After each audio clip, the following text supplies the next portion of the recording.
Hello everyone, welcome to Job Aspire Hub. मैं हूं आपकी एजुकेटर ज्योति कुमारी। आज हम बात करने वाले हैं कैनरा बैंक की तरफ से रिलीज किए गए रिक्रूटमेंट नोटिफिकेशन के बारे में। तो आप देख सकते हैं, मैं इनकी ऑफिशियल वेबसाइट पे हूं, that is canarabank.com।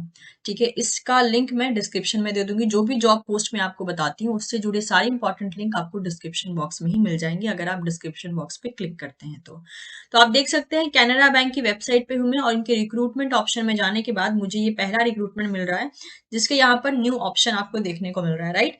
That is the recruitment project engagement of specialist officers on contract basis.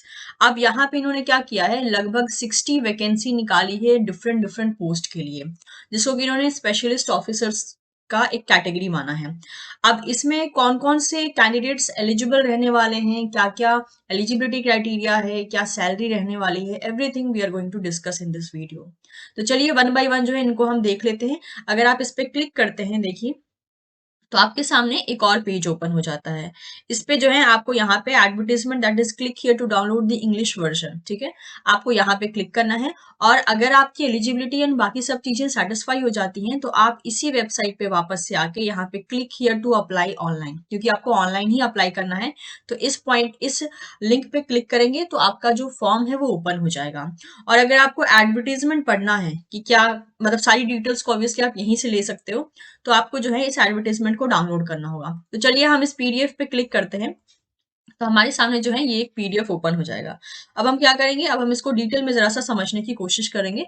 तो मैंने क्या किया है, इसमें से जितने भी इंपॉर्टेंट पॉइंट्स थे उनको हाईलाइट किया है। अच्छा, मैं एक और चीज आपको बता देती हूँ, क्योंकि यहाँ पे जो पोस्ट है वो बहुत सारे हैं, तो हर एक पोस्ट की एलिजिबिलिटी क्राइटेरिया मैं नहीं बता पाऊंगी। मेरा इस वीडियो को बनाने का मेन मकसद ये है कि आप तक ये इन्फॉर्मेशन पहुंच पाए कि कैनरा बैंक से जो है एक रिक्रूटमेंट रिलीज की गई है। जो मेन मेन पोर्शन है वो मैं आपको बता दूंगी, जो मेन मेन पॉइंट है। होता है ना, जैसे कि मान लीजिए सिर्फ एक ही टाइप की जॉब पोस्ट निकली है और उसके लिए 100 या 200 कैंडिडेट एलिजिबल हैं, तो उसकी एलिजिबिलिटी क्राइटेरिया बताना आसान होता है, क्योंकि वो एक ही टाइप की पोस्ट है। लेकिन यहाँ पे मल्टीपल पोस्ट है और हर एक पोस्ट की अलग अलग जो है एलिजिबिलिटी स्पेसिफिकेशन है, जिसकी वजह से हर एक एलिजिबिलिटी को डिस्क्राइब करना थोड़ा सा मुश्किल हो जाता है। लेकिन ऑफकोर्स, जैसे कि मैंने आपको बता दिया, ये पीडीएफ आपको कहाँ मिलेगा, तो उसको डाउनलोड करके आप अपनी तरफ से पूरा का पूरा पढ़ सकते हैं।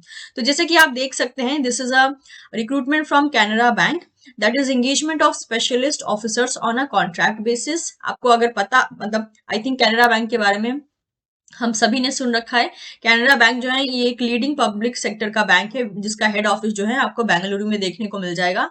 और आपको एप्लीकेशन फॉर्म ऑनलाइन ही अप्लाई करना है। लेकिन सबसे पहले आपको अपनी एलिजिबिलिटी चेक करनी होगी कि आपकी एलिजिबिलिटी क्राइटेरिया मीट हो रही है या नहीं। ठीक है, अब इसके लिए आपको वेबसाइट जो मिलेगी वो यही होगी, दैट इज www.canarabank.com। और किसी मीन से एप्लीकेशन फॉर्म कहीं भी भरे नहीं जा रहे हैं, तो इस बात का ध्यान रखें, क्योंकि आजकल फ्रॉड चीजें बहुत ज्यादा होने लगी हैं ऑनलाइन बेसिस पे। इंपॉर्टेंट डेट्स की बात कर लेते हैं। यहाँ पे जो ओपनिंग है वो 6 जनवरी 2025 से शुरू हो चुकी है। इसकी आखिरी डेट जो है 24 जनवरी 2025 रहने वाली है। यहाँ पे आपको इस रिक्रूटमेंट के लिए जो है ऑनलाइन एग्जाम देना होगा, और अब जब ऑनलाइन एग्जाम को क्लियर कर लेंगे तो आपको जो है एक इंटरव्यू में अपीयर होना होगा। यानी ये 2 लेवल प्रोसेस है, पहले ऑनलाइन एग्जाम, उसके बाद आपको इंटरव्यू में अपीयर होना होगा। और ऑनलाइन एग्जाम की डेट जो है ये ऑब्वियसली कुछ टाइम में बता देंगे, आपको इनकी वेबसाइट पे ही जानने को मिलेगा। ठीक है, आप सिर्फ और सिर्फ किसी एक पोस्ट के लिए अप्लाई कर सकते हैं, क्योंकि जैसे मैंने कहा यहाँ पे मल्टीपल पोस्ट है, वैकेंसी 60 लगभग है, लेकिन पोस्ट भी यहाँ पे मल्टीपल है। तो आप किसी एक ही पोस्ट के लिए अप्लाई कर सकते हैं इस प्रोजेक्ट के अंडर में। और हर एक कैंडिडेट को ये एडवाइस है कि आप जो बैंक की वेबसाइट पे विजिट करके वहां पे सारे अपडेट्स को पहले पढ़िए, उसके बाद अपनी एलिजिबिलिटी क्राइटेरिया को देखिए, एंड देन ओनली जो है इसके लिए आप अप्लाई कर सकते हैं। अब देखिए, जिस डिटेल की मैं बात कर रही थी वो कुछ इस प्रकार है। जैसे कि पोस्ट है यहाँ पे एप्लीकेशन डेवलपर का, जिसकी मैक्सिमम एज लिमिट 35 रहनी चाहिए, उससे ज्यादा नहीं। और जो भी यहाँ पे एज की बात की गई है वो 1 दिसंबर 2024 के अकॉर्डिंग, ठीक है, यानी कि आपका जो एज कैलकुलेशन है वो 1 दिसंबर 2024 के अकॉर्डिंग देखा जाएगा। अब बाकी आप देख सकते हैं कौन सी कैटेगरी में कितनी सीट है। टोटल नंबर ऑफ पोस्ट यहाँ पे 7 है, that is in application developer. Coming to the cloud administrator, again आपका इसका भी एज जो है 35 होना चाहिए। मैक्सिमम एज लिमिट, इससे कम हो सकता है बट इससे ज्यादा नहीं हो सकता है। टोटल पोस्ट इसकी 2 दी गई है। Cloud security analyst 2 post, total data analyst again 2 post. बाकी एज लिमिट देखिए सबकी same he almost. Database administrator that is 9 post. Data engineer that is 2 post. Data mining expert दो पोस्ट, डेटा साइंटिस्ट दो post हो गई, ethical hacker and that is penetration tester that is एक post, ETL दो post, ठीक है। तो आप देख सकते हैं यहाँ पे लगभग हमने अभी तक 10 पोस्ट देख ली है। Next coming to the other post that is GRC analyst एक पोस्ट है, इंफॉर्मेशन सिक्योरिटी एनालिस्ट दो पोस्ट, नेटवर्क एडमिनिस्ट्रेटर 6 पोस्ट हो गई, नेटवर्क सिक्योरिटी एनालिस्ट एक post, officer API management 3 post, officer database and PL SQL दो post, इसके अलावा जो है officer digital banking and emerging payment दो पोस्ट। नेक्स्ट आप देख सकते हैं age limit same to same ही रहने वाली है, कैटेगरी वाइज भी आप देख सकते हैं। Next platform administrator that is एक post, private cloud and VMware administrator एक पोस्ट, एसओसी दो पोस्ट, सॉल्यूशन आर्किटेक्ट एक पोस्ट, सिस्टम एडमिनिस्ट्रेटर 8 पोस्ट। अब टोटल अगर आप देखेंगे ना तो लगभग आपको जो है 60 यहाँ पर यानी 60 वैकेंसीज जो है वो देखने को मिल जाएंगी। और आप कैटेगरी वाइज भी देख सकते हैं कि S C S T OBC EWS and unreserve के लिए कितनी यहाँ पर सीट्स अवेलेबल हैं। अब आप अगर पोस्ट देखते हैं तो पोस्ट टोटल 22 है, मतलब टाइप ऑफ पोस्ट 22 है, यानी कि एलिजिबिलिटी क्राइटेरिया भी आपको लगभग 22 प्रकार की मिलेगी, यानी 22 टाइप की आपको एलिजिबिलिटी क्राइटेरिया मिलेगी, क्योंकि यहाँ पे जो पोस्ट है वो डिफरेंट डिफरेंट 22 पोस्ट है, और उन 22 पोस्ट में मिलाकर जो है लगभग आपको 60 वैकेंसीज देखने को मिलेगी। ऑब्वियसली यहाँ पे रिजर्वेशन की जो फैसिलिटीज होती हैं वो हर जगह अप्लाई होंगी, चाहे वो एज के केस में हो चाहे वो मार्क्स के केस में हो, तो वो आपको तब पता चलेगा जब आप एक बार इस पीडीएफ को अच्छे से जो है गो थ्रू कर लेंगे। इसके अलावा एलिजिबिलिटी के मामले में नेशनैलिटी के बारे में भी वही बोला है कि आपका इंडिया का सिटीजन होना जरूरी है, एंड यहाँ पे बाकी भी सब्जेक्ट ऑफ नेपाल या सब्जेक्ट ऑफ भूटान या फिर तिब्बत रिफ्यूजी या फिर आप कब यहाँ पे माइग्रेट किए हैं, इन सब के बारे में यहाँ पे मेंशन किया गया है। मेक श्योर सारी eligibility criteria, age, qualification, experience, इन सबको काउंट किया जाएगा 1 दिसंबर 2024 के अकॉर्डिंग, ठीक है। तो ये एक डेडलाइन डेट दी गई है कि जैसे कि आपकी एज लिमिट देखी जाएगी तो वो देखी जाएगी 1 दिसंबर 2024 के अकॉर्डिंग। इसके अलावा आपके मार्क्स में रिलैक्सेशन हो सकता है, अगर आप S C S T P W B D category से है तो 5% का रिलैक्सेशन हो सकता है, यानी they should have secured minimum 55% marks, जो कि यहाँ पर बोला गया है। नेक्स्ट अगर हम बात करते हैं यहाँ पर, अच्छा इन्होंने बोला है कि मान लीजिए अगर आपके नंबर जैसे कि 59.99 परसेंटेज है तो इस केस में वो 60% ट्रीट किया जाएगा, या 54.99 परसेंटेज है तो उस केस में वो 55% ट्रीट किया जाएगा। इसके अलावा एज की रिलैक्सेशन आप देख सकते हैं, जैसे कि एस सी एस टी के लिए 5 साल का, ठीक है, ओबीसी एनसीएल के लिए यहाँ पे 3 साल का, पीडब्ल्यूबीडी के लिए 10 साल का। इसके अलावा भी जो बाकी कैटेगरीज जिन्होंने यहाँ पे स्पेशल कैटेगरीज मेंशन की है उसका भी आप देख सकते हैं यहाँ पे दैट इज रिलैक्सेशन कितने कितने का दिया गया है। अब यहाँ पे देखा जाए हिंदी की नॉलेज भी बोली गई है कि अगर हो तो बहुत अच्छी बात है। सिलेक्शन प्रोसेस में वही बोला गया है कि यहाँ पे जो आपका पहले ऑनलाइन एग्जाम होगा, पहला जो होगा that is professional knowledge in the area of specialization, इससे रिलेटेड आपको 75 क्वेश्चन मिलेंगे, मार्क्स 75 होगा। लॉजिकल रीजनिंग से जो है आपको लगभग 25 क्वेश्चन मिलेंगे और मार्क्स भी 25 होगा, यानी इस तरीके से टोटल आपको क्वेश्चन मिलेंगे 100, टोटल मार्क्स होगा दैट इज 100। टोटल टाइम दिया जाएगा आपको 2 घंटे का और हर एक क्वेश्चन एक एक मार्क्स का होगा। जो ऑनलाइन एग्जाम होगा that will be for qualifying purpose only, यानी आपको इसको समहाउ क्वालिफाई करना पड़ेगा। नेगेटिव मार्क्स भी आपको दिए जाएंगे हर एक रॉन्ग क्वेश्चन के लिए, कितने होंगे वो तो इन्होंने यहाँ मेंशन नहीं किया है, और मिनिमम कट ऑफ मार्क्स जो है वो बैंक के द्वारा डिसाइड किया जाएगा। उसके बाद इसमें जो सेलेक्ट किए जाएंगे बच्चे उनको जो है इंटरव्यू के लिए बुलाया जाएगा, और इंटरव्यू में जो कैंडिडेट सेलेक्ट होंगे उन्हीं को जो है फाइनल कॉल लेटर जाएगा।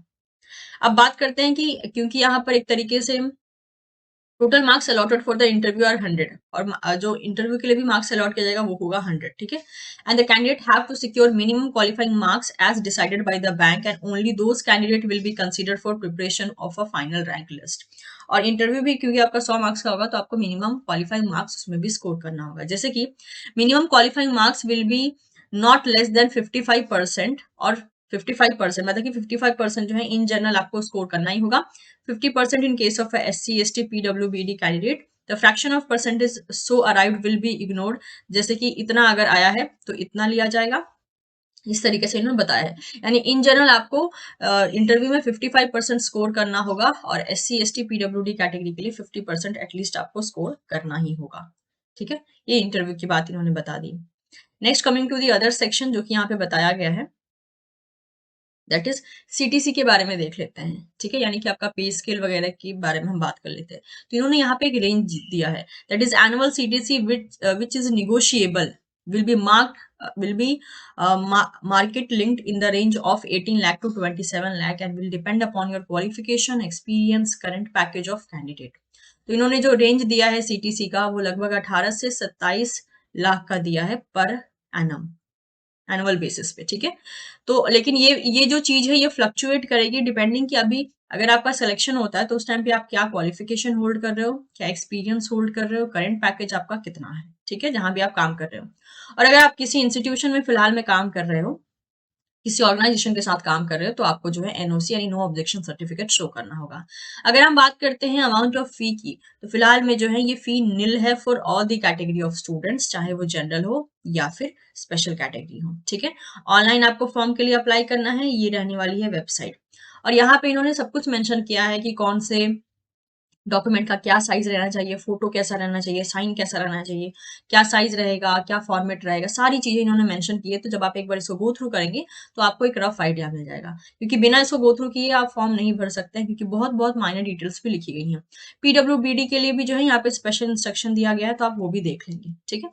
इसके अलावा वही बोला है कि अगर आप कहीं पे काम कर रहे हैं, चाहे गवर्नमेंट या नॉन गवर्नमेंट एरिया में, आपको नो ऑब्जेक्शन सर्टिफिकेट यहाँ पे शो जो है करना होगा। Now coming to the that is eligibility criteria, ये देखिए मैं इसी की बात कर रही थी। अब एलिजिबिलिटी क्राइटेरिया अगर हम देखते हैं तो लगभग आपको जो है यहाँ पे अच्छी खासी मिलेगी। जैसे कि अगर मैं फॉर एग्जांपल बोलती हूँ, एप्लीकेशन डेवलपर की बात कर लेते हैं हम, जिसकी 7 वैकेंसी दी गई है, ठीक है। इसमें एजुकेशनल क्वालिफिकेशन देखिए बहुत वैरायटी में मांगा है। तो मैंडेटरी वाला तो क्वालिफिकेशन सबके पास चाहिए, डिजायरेबल वाला हो तो भी अच्छा है, नहीं हो तो भी आप अप्लाई कर सकते हैं। पोस्ट क्वालिफिकेशन वर्क एक्सपीरियंस, यानी क्वालिफिकेशन के बाद जो आपने एक्सपीरियंस गेन किया है उसके बेसिस पे। तो जैसे कि एप्लीकेशन डेवलपर में जो है मैंडेटरी मांग लिया गया है 3 साल, 3 year in a relevant field, यानी इसमें एक्सपीरियंस आपका होना चाहिए 3 साल का। डिजायरेबल मांगा गया है 5 साल का हो तो बहुत अच्छा है, और डिजायरेबल में और भी बहुत सी बातें मेंशन की गई हैं। तो डिजायरेबल वाला तो चलिए नहीं भी है तो भी चलेगा, लेकिन मिनिमम यहाँ पे जो है आपके पास 3 साल का एक तरीके से एक्सपीरियंस रहना चाहिए।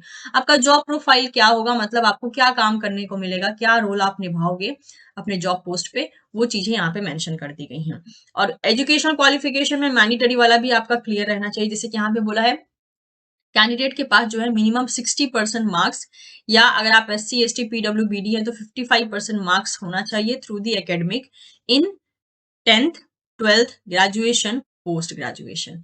यानी कि ये सारे ईयर में, चाहे आपका 10th क्लास हो, 12th क्लास हो, ग्रेजुएशन पोस्ट ग्रेजुएशन, अगर आप जनरल कैटेगरी से हैं तो आपके पास 60% मार्क्स होनी चाहिए, और अगर आप SC ST PWBD कैटेगरी से हैं तो आपके पास 55% मार्क्स होने चाहिए, ठीक है।